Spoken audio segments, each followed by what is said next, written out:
Jonathan et le porteur d'armes, ils avaient commencé à attaquer, ils étaient montés, je parlais de ça la semaine dernière, et ils montent sur une montagne, ils ont un projet, mais ok, eux ils ont réussi, mais il y en a qui réussissent pas. Et pour autant, c'est un bon projet.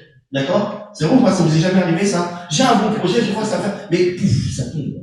Il y a des choses qu'on n'arrive pas à faire, des fois, il y a des choses sur lesquelles on dit, si jamais ça se reproduit, je m'énerverai pas. Si jamais ça se reproduit, je répondrai pas comme ça. Si jamais ça se reproduit, je klaxonnerai pas. Ou je sais pas quoi. Si jamais il y a une embrouille dans le couple ou quoi que ce soit, je réagirai pas de cette manière-là. Je ferai plus comme ça. Et puis finalement, quand ça arrive, et boum, on retombe dedans. Il y a des choses comme ça il y a des choses sur lesquelles on se bat, et dit, non, pour certains, ça va être, je prendrai plus cette clope, je prendrai plus une cuite, je prendrai plus cette drogue, j'irai plus sur Internet, je regarderai plus ce genre de choses, je m'abstiendrai de ci, je m'abstiendrai de ça. Souvent, on essaie de se mettre un niveau spirituel, ou un niveau de vie, ou un niveau de moralité, et puis c'est toujours pareil. On a un niveau de connaissance et de conscience qui est là, et on a toujours un niveau d'obéissance qui est là. On sait ce qu'il faut faire. Mais on n'arrive jamais à atteindre. Donc c'est pour ça qu'il y a toujours une chute entre notre niveau de conscience et le niveau d'obéissance. Ça tombe comme ça. C'est bien souvent comme ça. Et ça arrive à tout le monde. Ça arrive. Il n'y a pas de titre pour pouvoir être dans l'excellence. C'est juste que la vie est faite de ces choses-là. J'aimerais que tu mettes ma vidéo, s'il te plaît, la petite vidéo, l'image que j'ai mis derrière. Et merci, Steve.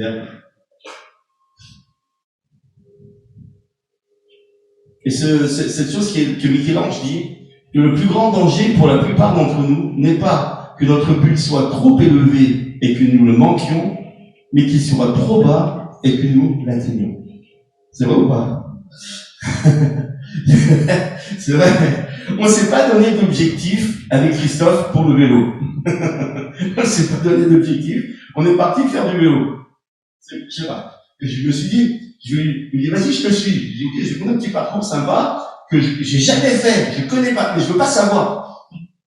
L'idée, moi, je suis un fou, je veux pas savoir. Je préfère pas savoir, parce que sinon, ça me casse le moral. Je préfère pas ça. On passe par là, on fait ça, on fait ça. Je me doutais pas qu'on allait faire bientôt 50 bornes, avec des montées de fou. Je savais pas ça. Je m'en doutais pas. Mais même si je loupais, même si j'avais prévu, même si je loupais, comme souvent, je partais avec, j'ai expliqué ça, je sais plus à quel point, mais je partais courir, le matin, je pars courir, et je me dis, tiens, je vais faire 40 bornes, et je regardais un parcours, ça fait 40 km.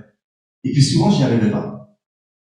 Et je revenais au bout de 30 bornes, parce que j'avais une tendinite, des choses qui arrivaient, quoi, c'est comme ça. Mais l'objectif, je voulais faire, mais je n'arrivais pas. Ok, qu'importe, c'est pas grave de pas y arriver.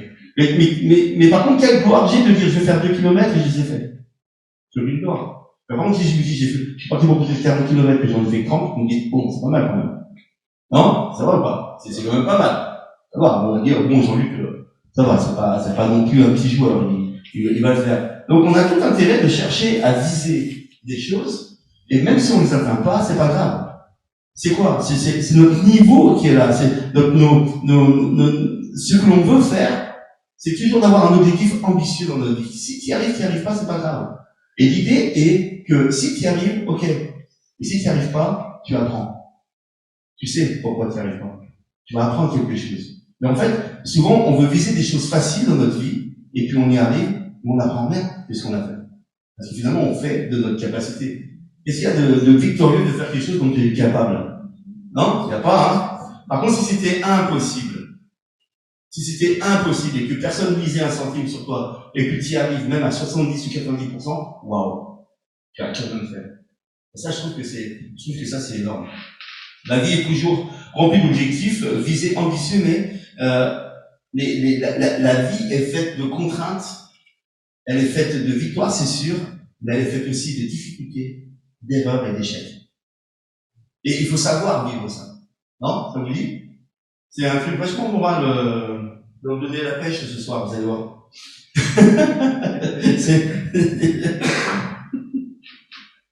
Toutes ces choses arrivent sur différents supports de notre vie, où on est ambitieux, on a envie, on voudrait, ça peut être le célibat, vivre notre célibat avec ambition, réussir notre célibat. Je crois que le plus dur aujourd'hui sur la planète, c'est de réussir notre célibat. Être célibataire, c'est très dur. Se tenir à carreau, être saint, avoir une moralité, être dans la moralité en tant que célibataire, moi je dis chapeau. C'est devenu une catastrophe en fait. C'est devenu une catastrophe. Moi, j'étais enfant de chrétien, j'ai été élevé avec des principes, avec des choses, et on avait des principes et on a été gardé jusqu'à tard avant de commencer nos bêtises. Pour moi, je parle. J'ai été très tard parce qu'on savait que les choses qu'il ne fallait pas faire, il y avait beaucoup de moralité qui était là, le niveau de moralité dans la maison était bien haut, et du coup on faisait gaffe à plein de choses. Même si nous-mêmes on n'était pas convertis, on n'était pas vraiment, on savait qu'il y a des choses qu'il ne faut pas faire, et on faisait gaffe à ça. Mais tous les autres collègues, mes autres amis, les personnes qui avaient là, et puis après plus tard, quand j'ai pris ma propre volonté à faire ce que je voulais, ça a été la débandade. C'est la débandade. Et aujourd'hui, être seul, célibat dans cette vie actuelle, c'est tellement compliqué. C'est courageux. Ouais, c'est héros. Ouais, c'est héroïque, c'est vrai. Être célibataire dans cette période-là, c'est très dur. Quand c'est choisi, Oui, ouais. Quand c'est choisi, oui, bien sûr.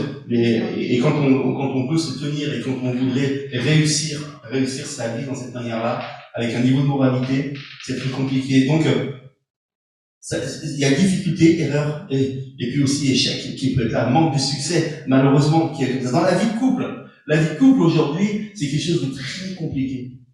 C'est devenu très compliqué. Pour ceux qui ont passé une trentaine, quarantaine d'années en couple, allez, aujourd'hui ça va être réglé en fait, c'est fini, on va dire qu'il n'y a pas, mais encore, et encore.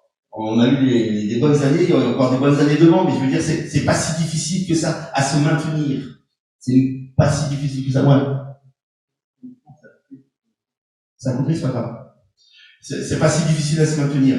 Mais, par contre, si on veut construire dès à présent le couple, et j'ai des personnes que je vais marier cet été, les enfants, on se marie, mais ça n'a rien à voir, mais des personnes qui sont venues me voir, qui sont de milieux de confession catholique et qui voulaient se marier, c'est des gens divorcés, et ils veulent se remarier, mais ils sont jugés par la religion, et ils n'ont pas le droit de se remarier à cause de la religion. Et donc, ils se sont tournés vers nous pour nous demander, et vous, qu'est-ce que vous en pensez? Je leur dis, écoutez, moi j'aimerais connaître votre foi, pourquoi vous voulez vous marier avec Dieu, pourquoi vous voulez mettre Dieu dans cette affaire, c'est quoi votre idée, pourquoi? Et du coup, j'ai fait tout un travail d'évangélisation, je les rencontre régulièrement, et puis on fait tout un travail, et puis finalement, ils veulent mettre vraiment Dieu dans l'affaire pour réussir. Et c'est pas évident, parce que beaucoup auraient pu dire, oh bah moi, si, oh moi là, ils veulent rien, mais c'est des gens qui ont été en échec.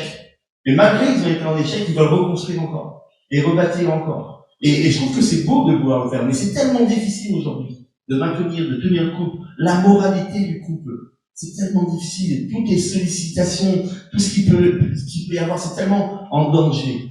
Et comme le couple est l'image de l'Église, c'est la première image de l'Église, c'est le couple dans la Bible. C'est ça. C'est exactement là où on voit l'époux, l'épouse, où les uns ils sont unis, quitter, s'attacher et devenir. C'est ça en fait. C'est vraiment la création de l'Église, la création de l'épouse de Christ, et c'est ce qu'on est. Et on voit que c'est tellement attaqué, c'est très dur. L'éducation de nos enfants, l'éducation des enfants, c'est super compliqué. Quels échecs!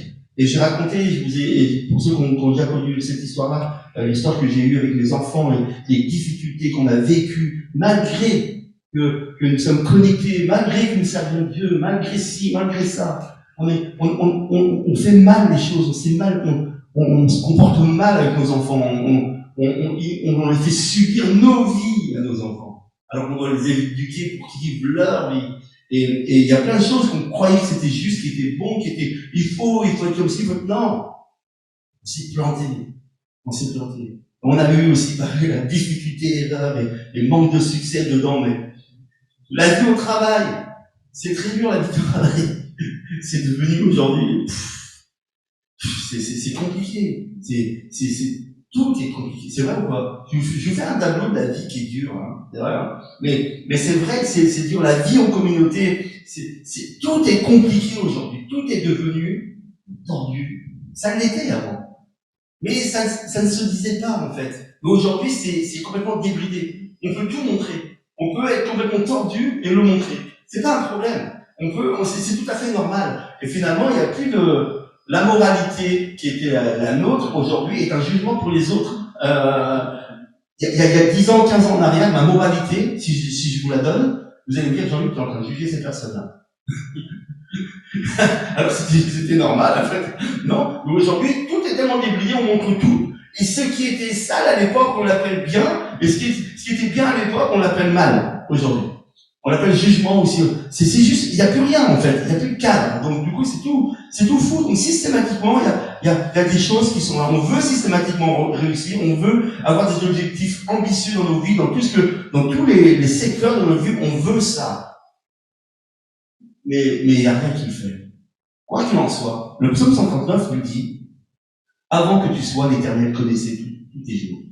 Il connaissait le nombre de nos jours. Et ça, c'est une chose qui est sûre et certaine, c'est que malgré tout, nous qui nous réfugions dans l'Éternel, qui nous réfugions dans la parole de Dieu et nous mettons sous le regard de Dieu, c'est pas l'état où je suis qui compte. C'est l'état de mon cœur envers mon Dieu qui compte. C'est qui suis-je pour lui et qui il est pour moi. Et c'est ça qui compte. C'est-à-dire que vous pouvez pas pécher plus que, il y a pas un péché plus grand que l'autre. Vous comprenez ça? Vous savez ça? Je sais pas, peut-être qu'il y en a qui ne savent pas. Mais il n'y a pas un péché plus grand que l'autre dans la Bible. Ça n'existe pas. Péché, c'est simplement être séparé de Dieu, de par nos actes. Moi, après moi, je suis séparé. Je ne vais pas faire un plus grand péché ou, Dieu ne peut pas m'aimer moins, parce que Dieu d'abord m'aime. Et avant même que moi, j'essaie de faire le bien, il m'a aimé avant. Alors que j'étais pécheur, alors que je suis mauvais, alors que je suis séparé de lui, il m'aime. Dieu peut rien faire, vous pouvez rien faire avec Dieu pour qu'il vous aime moins. C'est bien ça, non? Non? Peut-être nous, on va se comporter avec les gens, on va se dire, ok, je vais faire attention pour être aimé. Je vais faire attention pour pas qu'on me juge. Je vais faire attention dans mes relations pour ne pas être, pour pas qu'on me mette de côté. Mais avec Dieu, vous pouvez pas. Vous pouvez faire les pires choses, Dieu vous aime quand même. C'est fou ça. Moi je trouve que c'est fou, hein. C'est, dans notre jugement humain, c'est pas normal, on va dire à la rigueur. Moi, ce qui me fait les pires choses, je t'aime plus. Tu dégages. Tu vois? Mais Dieu, c'est pas ça. Tu peux lui faire les pires choses, il t'aime quand même. Il nous aime, c'est immuable d'un amour éternel. On était pécheurs, ou comme on est là, il nous aime. La seule différence, c'est qu'un jour je vais le rencontrer, et je serai avec lui, et je vais vivre dans la gloire, ou alors, je vais le rencontrer, et je vais pas vivre dans la gloire du coup, et je vais partir, dans un autre monde qui est complètement différent. Et ça, c'est encore autre chose. Il est hyper important de voir dans quel état psychologique je suis face à l'adversité, face aux difficultés et face à mes chutes. Être victorieux, c'est déjà être victorieux sur notre propre vie, sur nos déceptions, sur le moment où je dis, de toute façon, j'arrive pas à me tenir, je me suis encore planté, je me suis encore gouré. Et être victorieux, c'est déjà vivre ça. Parce que si on marche sur ces situations-là en victorieux, en sachant se relever, et ben on a pu gagner. C'est ce chant qui nous dit que les ruines reprennent vie.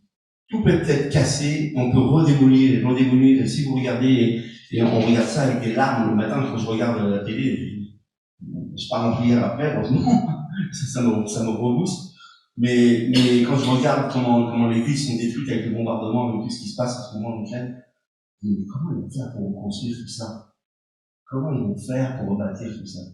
Et je regardais une autre émission en parallèle un soir où ils montraient les derniers bombardements quand Paris a été repris par les Alliés et quand à l'époque de la guerre qu'on avait en France avec les Allemands, quand Paris avait été repris, les Allemands étaient partis récupérer quelques avions et ils avaient bombardé tout Paris avant de partir définitivement. Plus de 300 immeubles, il y a eu je sais pas combien de trucs qui a été détruits, ils ont balancé des bombes de partout dans Paris. Mais tout a été rebâti. On voit aujourd'hui la ville lumière, on voit Paris, on voit plus la trace des bombes. Bien sûr, ça a pris des années de reconstruire. Mais ça se reconstruit.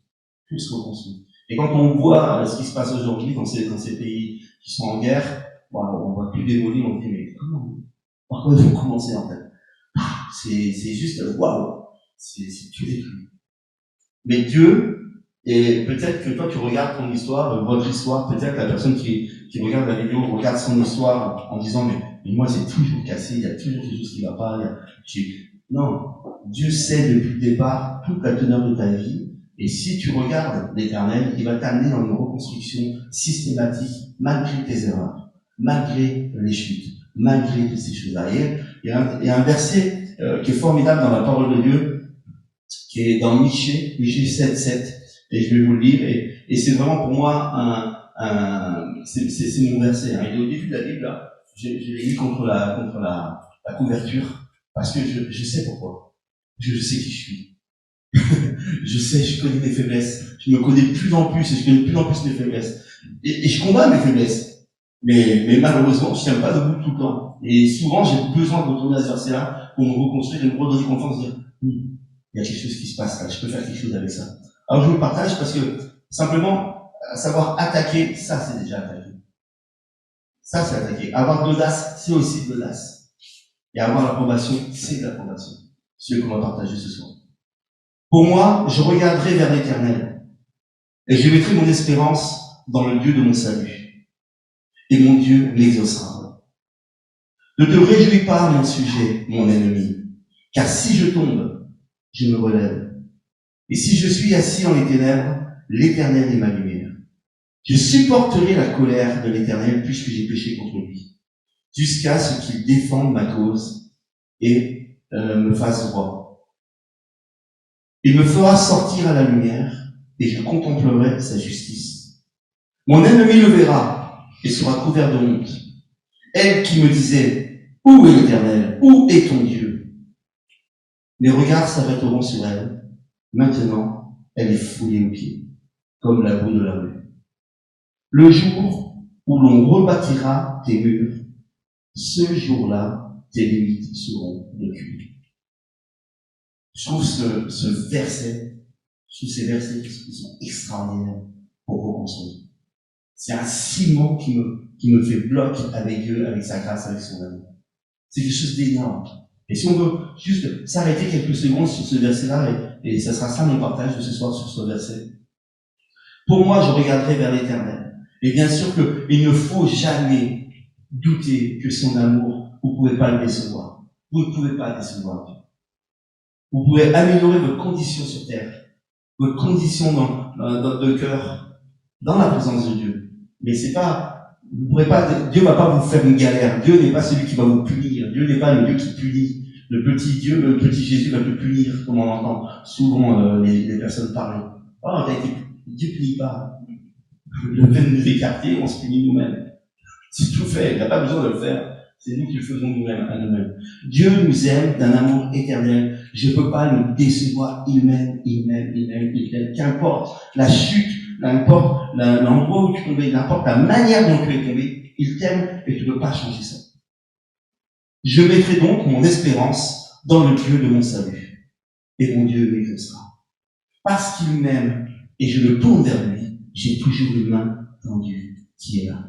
C'est celui qui prévoit mon salut, celui qui a prévu de me tenir encore ma main, de me sortir de la boue, de l'endroit où je suis tombé, de l'endroit où j'ai chuté, de l'endroit où j'ai encore gaufré, même si je l'ai fait 1000 fois, et ben il va me sauver encore mille une fois, il va continuera toujours. C'est celui qui veut nous amener dans son salut, dans sa paix, dans ce qu'il a prévu pour chacune de nos vies.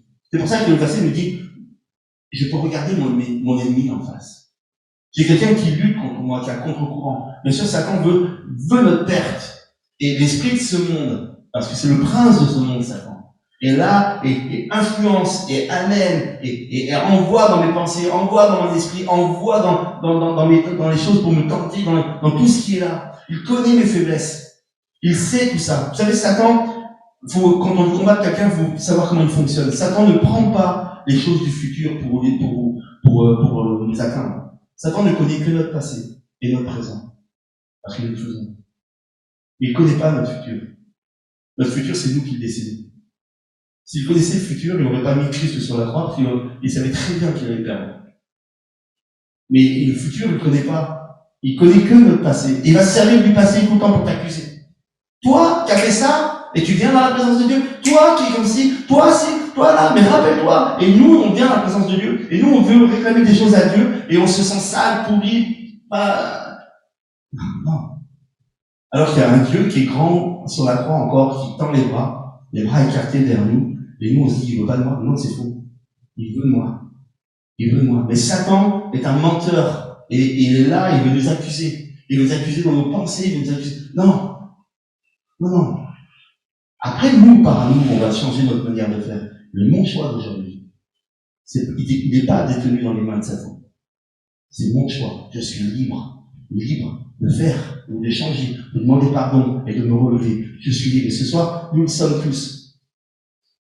Ne te réjouis pas à mon sujet, mon ennemi, car si je tombe, je mourrai. Ça prend une conscience de regarder en face l'ennemi, regarder la bête en face de soi et dire, regarde bien. Tu me vois là? T'inquiète pas. Marre-toi. T'inquiète pas, tu vas voir ce qui va t'arriver. Je vais me relever, je serai plus fort. Je vais me relever. Ou je gagne, ou j'apprends. Avec Dieu.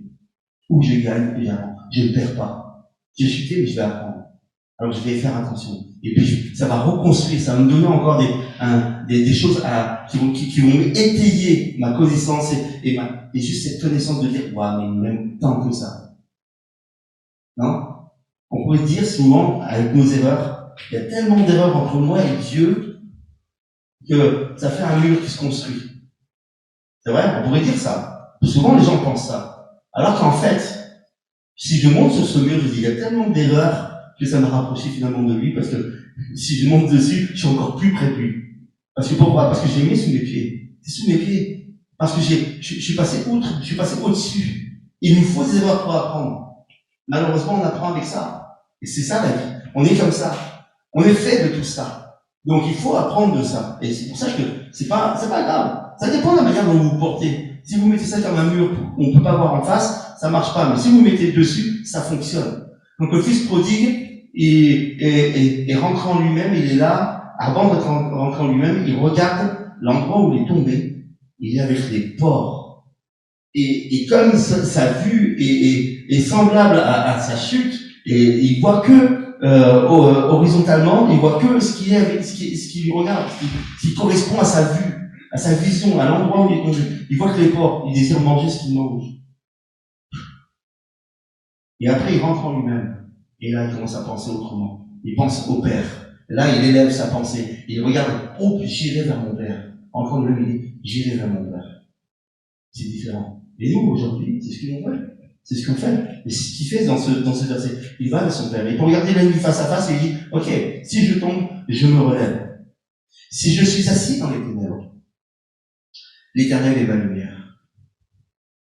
Ça veut dire que même dans ma chute, même dans mon erreur, même dans ma galère, l'Éternel est avec moi. Parce que j'ai fait un choix un jour de vie, l'Éternel est avec moi. Il ne me quitte pas, même dans ma galère. C'est bien ou pas? C'est quand même bien, non? C'est quand même bien d'avoir une roue de secours dans une voiture quand vous avez crevé, non? Hein? Mais c'est bien plus qu'une roue de secours, hein? Là, c'est carrément une vie de secours. C'est carrément autre chose. Ok, je suis en galère. Je laisse tout tomber. Non! C'est là que tu as besoin d'Éternel. Et c'est là que tu vas te trouver. Christ est venu, et dans les évangiles, on voit que Christ vient trouver les gens dans leurs besoins. C'est là qu'il les a trouvés. Et c'est là qu'il a montré son amour. C'est là qu'il est venu. Alors qu'ils étaient aveugles, rien du tout, ils pouvaient plus rien, ou sourds, même morts. C'est là qu'il les a rencontrés. Et c'est là qu'il veut nous rencontrer, ce soir encore. Et je trouve ça c'est formidable. L'Éternel est ma lumière. Il va nous montrer une issue de secours. Je supporterai la colère de l'Éternel puisque j'ai péché contre lui. Et là, dans cette partie-là, on voit cette confession, on voit cette repentance qui est là, qui est obligatoire. Bien sûr qu'il y a une repentance. C'est ok Seigneur, pardon. Il y a des conséquences à mes faits. Il y a des conséquences à tout ce que vous faites, et tout ce que nous on dit, nos actions ont des conséquences. Dieu pardonne toutes les conséquences, nous pardonne systématiquement, mais les conséquences, on doit les bouffer malgré tout. Il y a des conséquences. Il peut pas effacer les mots que j'ai dit à cette personne. Il peut pas effacer la tumeur suite au coup de poing que je lui ai mis. Il peut pas effacer le mort que j'ai tué. Le gars que j'ai tué, il est mort, il va pas ressusciter. Je peux être pardonné de plein de choses, mais les conséquences, je vais les manger. D'accord? Donc oui, Seigneur, je demande pardon, oui, je vais supporter les conséquences. Et je ne les mettrai pas sur ton dos. Je me souviens souvent, ah ouais, c'est avec Dieu, hein. J'irai pas au tribunal. Non, tu as fait une bêtise, mon gars, tu vas au tribunal. C'est la vie. Ça, c'est normal. Mais t'inquiète pas, en prison, il sera avec toi. Ça, c'est une bonne nouvelle. D'accord? Puisque j'ai péché contre lui, jusqu'à ce qu'il défende ma cause et me fasse droit. À un moment donné, c'est normal. Normal. Ma repentance porte un fruit. Il faut du fruit digne d'une repentance. Bien souvent, les gens se repentent, mais ils recommencent. Non, je dois apprendre. Si je chute, je me repens, mais parce que je sais que c'est ça qui m'attise. Faut pas. Quand je fumais, Si je buvais un café, dès que je prenais un café, comme ça, c'était mort. Je savais qu'après le repas, le café, il me faut une clope. Le café clope, c'est foutu. C'est obligatoire. C'est vrai pour ceux qui fument. Tu bois un café, après le repas, si t'allumes pas une clope, c'est mort. Là, c'est le moment de allumer une cigarette. Et il y a des associations qui sont là. Et bien souvent, le péché, c'est exactement pareil. Il y a des associations. Quand il suffit que je me laisse aller sur l'alcool, bam bam bam, il y a ça qui va tomber. Je me laisse aller sur telle chose, bam bam bam, il y a ça qui va tomber. Je me laisse aller sur telle blague, bam bam bam, il y a ça qui va tomber. Il y a des associations. Et j'apprends systématiquement que mes chutes sont liées à des associations dans ma vie. À chaque fois que je me suis planté, c'est parce qu'il y a eu ça, ça et ça, et ça me fait ça. Et je dois apprendre à un moment donné. Et je dois savoir défaire toutes ces choses-là pour ne pas tomber. Il me fera sortir à la lumière et je contemplerai sa justice. Ce qui signifie que quand le Seigneur met en lumière justement les choses que je dois arriver dans ma vie, là est sa justice. Je t'aime d'un amour éternel. Voici maintenant ce que tu dois faire. Ça, c'est la justice de Dieu. Il nous aime et il veut nous montrer ces choses-là. Mon ennemi le verra et sera couvert de honte. Elle qui disait, où est ton Dieu? Et mes regards s'arrêteront sur elle. Et maintenant, il est foulé à mes pieds comme la brûlure. Hein? C'est fort. Moi, je trouve que c'est fort. Que finalement, je pourrais regarder la difficulté qui était en face de moi, les endroits où je tombais, les endroits où je chutais, les endroits où waouh, et je peux dire, regarde maintenant. Il n'y a rien là. Qu'est-ce que tu vois? Qu'est-ce que tu vois? Et ça, c'est fort. Parce qu'on se construit. On se construit par nos échecs. Et on se construit par justement cet amour dans nos échecs où Dieu nous remonte, et nous remet dans la victoire. La victoire. C'est juste énorme de pouvoir vivre ce verset vraiment entre nous. Dans la vie de tous les jours. Ce sont des choses qui sont très fortes. Et le jour où on rebâtira tes murs, on parle de murs qui ont été dévastés, des murs des clôtures. On parle des murs de fortification. Et je dois mettre des murs de fortification dans la vie. Pour ne pas rechuter, pour ne pas retomber, je dois recréer des fortifications pour l'attaque de l'ennemi. Comme je disais tout à l'heure, il y a des associations, des choses qui font que ça, plus ça me fait ça. Je sais que je vais chuter à ce moment-là, quand je dis ça. Il y a des choses, je vais mettre un mur. Ça, je ne veux plus. Ça, je vais bloquer ça. Ça, je vais arrêter ça. Là, je vais faire attention à ceci. Je vais faire attention à cela. Il y a des choses qu'il faut que je fasse attention. Il faut que je combatte. Il faut que je me fasse une protection. La protection, elle est sur la parole de Dieu. Je sais que je vais me laisser, non pas inspirer parce que ce monde inspire, mais je vais me laisser inspirer parce que la Bible dit. Parce que les louanges, les versets, dans la louange chantée aussi disent, je sais aussi avec qui je vais aller. Dis-moi avec qui tu traînes, je te dirai qui tu es. Ça, c'est aussi avec qui. Et moi, je sais qu'on n'est pas nombreux ce soir ici. Mais je peux me comporter comme je suis avec vous. J'ai rien à craindre. Et ça, c'est juste excellent de se sentir comme ça, non? Et va dans un bar, va à la banderie, tu vas voir, ça se passe pas comme ça. Les gens vont tout de suite avoir des regards parce qu'ils veulent prendre quelque chose de ta vie. Prendre quelque chose de ton corps, peut-être tes pensées, peut-être de ton argent, mais ils veulent quelque chose de toi. Ils vont vouloir se servir de quelque chose. Et ça, c'est différent. Vous voyez? Je préfère être dans un endroit confort que dans un endroit inconfortable. Ce jour-là, quand j'aurai rebâti mes murs, il est dit, pour finir par le verset, ce jour-là, tes limites seront reculées. Reculées. C'est bon, ça. On a des limites.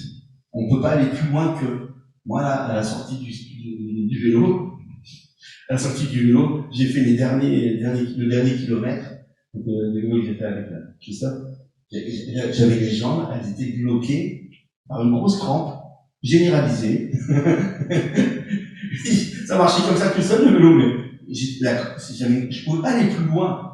J'étais dans les limites, le maximum de mes limites. Et là, mon gars, mes limites ont été repoussées. Les limites ont été repoussées. Parce que l'entraînement, le fait d'apprendre, le fait d'être et le fait de faire nous amène à repousser les limites. C'est vrai ou pas? C'est ça l'entraînement. Bah, c'est ça. C'est exactement ça. Dites-vous que, ok, vous avez chuté, vous avez assez de moralité pour vous condamner, c'est bon, arrêtez, stop. Dieu vous aime. Dis-toi que c'est un entraînement là, tu vas repousser tes limites. Tu vas reconstruire. Tu sais ce qui t'a fait tomber? Ok, repose-toi un moment. rentre en toi-même et dit, ok, qu'est-ce qui ne va pas? Qu'est-ce qui a fait que, systématiquement, je chute dans cette chose-là? Quelles sont les associations qui m'y amènent? Et parce que c'est ça qui m'amène, je vais fortifier pour plus y rencontrer, pour couper ces choses-là, afin que, exercer, je ne tombe plus, mais que mes limites sont repoussées. Je tiendrai encore plus. Et avant de chuter toutes les semaines ou tous les 2 jours, eh ben, peut-être, oui, je chuterai encore, parce qu'on n'est qu'humain, on est sur cette planète. On n'est que ça. Mais ça prendra peut-être 1 mois, 2 mois, 3 mois, et je me tiendrai de mieux en mieux, et voilà, on va faire notre mieux, en tout cas.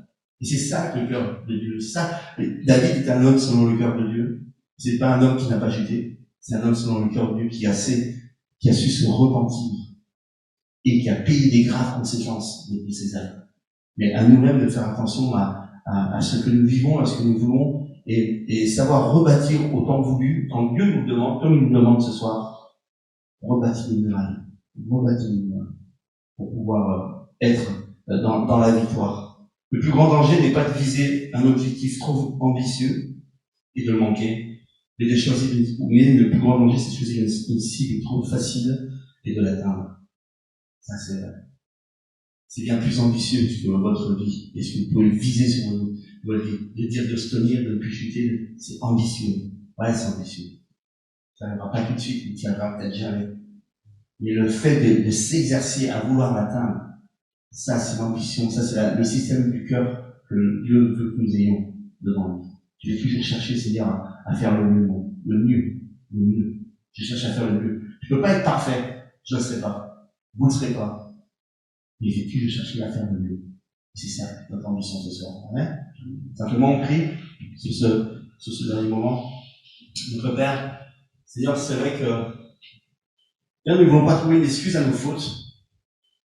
Et nous ne voulons pas minimiser non plus l'œuvre que tu as accomplie à la croix, de sacrifice parfait, qui t'a coûté la vie, qui a coûté la souffrance, qui a coûté le fait que tu quittes ton ciel de gloire pour venir en tant que simple homme. Et simplement ici, là, Seigneur, nous ne voulons pas bafouer ces choses-là. On voit la chose parfaite, on voit le sacrifice, on voit le cœur du Père qui donne son Fils, on voit la mort du Fils, on voit la résurrection. C'est-à-dire, on voit toutes ces choses-là, on est conscient. Mais toi-même, tu dis, Seigneur, que tu sais de quoi nous sommes faits et que nous sommes que poussière. Et que le prince de ce monde veut chercher à nous détruire, à décider de nous laminer. Seigneur, nous ne voulons pas nous donner d'excuses sur la chute, mais nous voulons te glorifier sur la restauration. Nous voulons te glorifier dans la restauration. Nous savons que toi tu peux rebâtir. Nous savons que dans l'état où nous sommes, Seigneur, à chaque instant, tu nous tends une main et tu nous relèves et tu nous reconstruis. Et Seigneur, mon Dieu, tu nous apprends et tu nous donnes de comprendre et d'avancer davantage. Nous ne voulons pas nous appuyer, Seigneur, mon Dieu, sur des excuses, mais nous voulons nous appuyer sur ton amour inconditionnel. Cet amour qui est là, Seigneur, qui nous aime quoi que nous soyons, quoi que nous ayons fait. Tu as un amour inconditionnel qui nous reprend à chaque instant. Tu es ce Père dans le disponible qui est là tous les soirs, qui regarde et qui laisse une lanterne pour voir si son Fils revient jusqu'au jour du retour. Et Seigneur, ce soir, c'est le jour du retour. Sans doute pour nous. C'est le jour du retour où je dis, ok, je me relève. Et je peux voir mon ennemi face et lui dire, ne te réjouis pas. Si c'est toi qui vas être dans la honte. Parce que moi, mon Dieu m'aime et il me relève. Il me rebâtit. Il me reconstruit. Il va même repousser les limites. Alors Seigneur, merci parce que tu as accompli ce soir dans nos cœurs. Merci parce que tu es ce Dieu-là, Seigneur. Et c'est comme ça que tu bâtis ton Église. À part ton amour, Seigneur, par juste ton amour, parce que tu nous aimes tel que nous sommes. Tu bénis, Seigneur, mon Dieu, ces personnes ce soir, en présentiel et dans cette vidéo. Seigneur, mon Dieu, tu bénis, Seigneur, mon Dieu, chacune des personnes qui entendent ce message, afin que ce soit une coupure sur la condamnation, une coupure sur la honte, une coupure sur la mise à part, mais juste un appel sur l'amour divin qui tend les bras sur la croix encore pour dire je t'aime mon enfant, je suis là pour te pardonner, te restaurer. Merci Père encore pour ce temps que nous donne. Amen. Et Amen. Amen. Amen.